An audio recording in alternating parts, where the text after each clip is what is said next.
Well, a lot of people are trying to figure out exactly how everything happened. Well, we have a package to kind of give you an idea looking back. Let's take a look. Whether it was always her intention to get here, we may never know. We will never know what could have been. But we do know now the ways in which Megan Barry's career will be defined. Before she resigned, before her affair, Nashville watched, often in awe, as Megan Barry's political star in the Democratic Party was born. In September of 2007, Barry won her first political election. She filled one of 5 at-large council seats on the Metro City Council. From there, she seemed to hit the ground running. In 2009, she pushed hard for a resolution that would prevent Metro from discriminating against employees based on their sexual orientation or sexual identity. By a slim vote, the measure passed in September of 2009. I'm just so thrilled that everybody stepped up and did what they said they were going to do. She was always seen as a champion of the LGBT community in Nashville.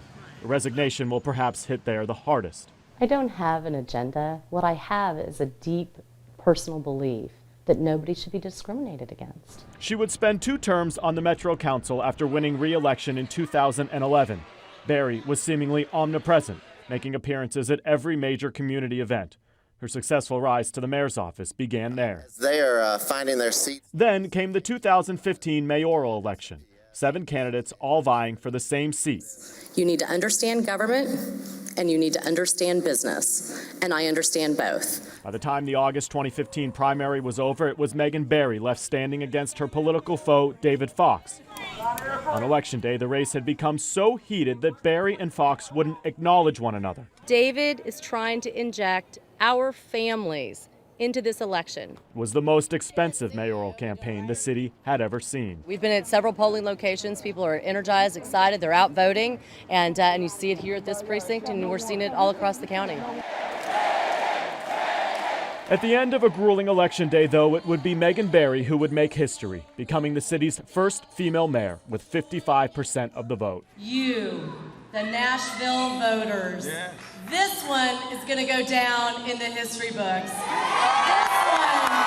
is all about the fact that today you went to the polls and you elected the first woman mayor. At the time, we did not know that the man standing next to her, who would become her bodyguard, Rob Forrest, would also become the man whom she would have an affair with. Tomorrow our real work begins.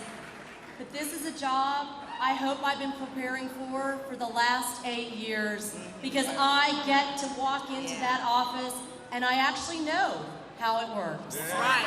That's right. That's right. But I can't do this without you.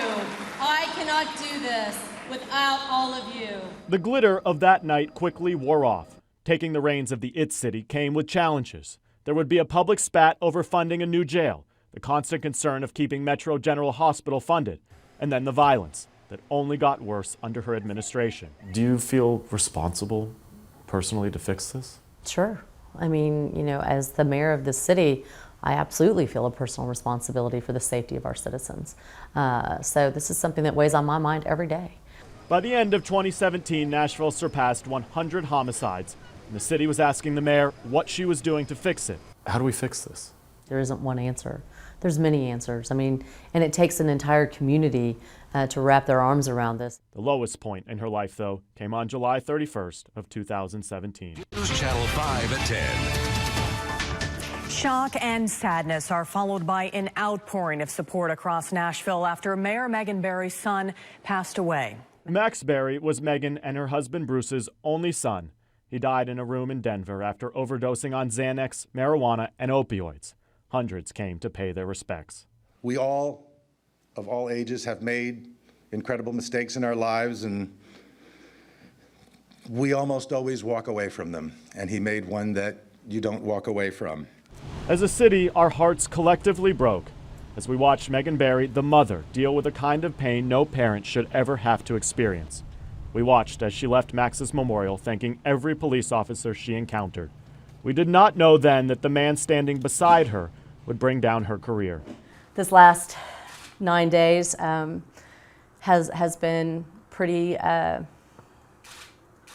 don't even have words. But there were victories as well, the biggest of which will be one that lives on beyond this scandal. a massive multi-billion-dollar transit plan, which includes light rail, even a tunnel under the city. It's a transportation solution that will create transportation independence. Mayor Berry successfully convinced city council members to push forward with a resolution which would ask voters to approve funding for the plan with a tax increase. So why are you pushing to move the referendum so quickly in 2018? Well, I don't think that this is a quick push. The state legislature gave us the opportunity to do this, and the voters in Nashville have told us repeatedly that they don't want to sit in traffic anymore.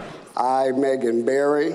I, Megan Berry. During her 3 years in office, there were incredible highs. We're awesome! We're number one! When the Preds went to the Stanley Cup, she was there. This is what it means for our city. We are just in a great place. And when a gunman opened fire on a church in Antioch, killing a young mother, she was there too. She was a mother, she was a wife, she was a daughter, she was a friend, she was a neighbor. And she had so much more life to live. But through all the ups and downs, it would be her own shortcomings which would cut her career short. The mayor of Nashville says she will not step down after admitting to an extramarital affair with the former head of her security detail. The affair, the taxpayer dollars, the headlines, the distraction it all created in the end would be too much for her to survive. I know God forgives, but the people of Nashville don't have to. And I also want to ask for their forgiveness. Whether it was always her intention to get to this office all along, we may never know. But we do know now this office is no longer Megan Berry's. Chris Conti, News Channel 5.